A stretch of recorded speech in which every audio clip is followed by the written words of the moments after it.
ဟုတ်မင်္ဂလာပါဗျ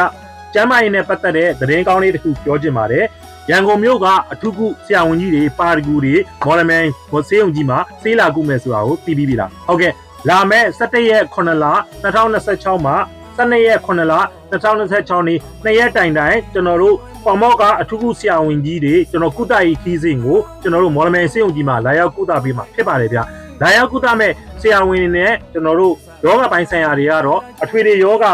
ဆရာဝန်များအုံနောက်နဲ့အာရုံကြောယောဂကုအထူးကုဆရာဝန်ကြီးများပြီးရင်ကျွန်တော်တို့နှလုံးစေကုသမှုဆိုင်ရာနဲ့ပတ်သက်တဲ့ဆရာဝန်ကြီးတွေအစာရင်နဲ့ဥလန်းကြောင်းနဲ့ပတ်သက်တဲ့ဆရာဝန်ကြီးတွေပြီးရင်ရင်ကောင်းတဲ့ကုသမှုဆိုင်ရာသက်ဆိုင်တဲ့ဆရာဝန်ကြီးတွေစီးနဲ့ကြောက်ကက်ယောဂ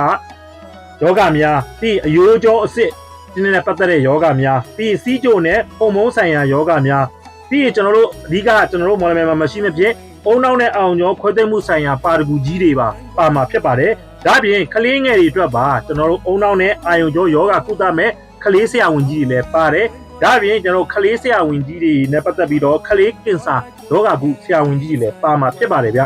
ဘုံမြင်တဲ့အစိုးရနဲ့ကျန်းမာရေးဦးစီးကျန်းမာရေးဝန်ကြီးဌာနတို့ပူးပေါင်းပြီးတော့မှကျွန်တော်တို့မော်လမြိုင်မှာ2ရက်တာကျွန်တော်တို့လာရောက်သိကုသပေးမှာဖြစ်ပါတယ်ရန်ကုန်ကအထူးကုဆရာဝန်ကြီးဖြစ်ပါတယ်ဗျအဲ့တော့ကျွန်တော်တို့က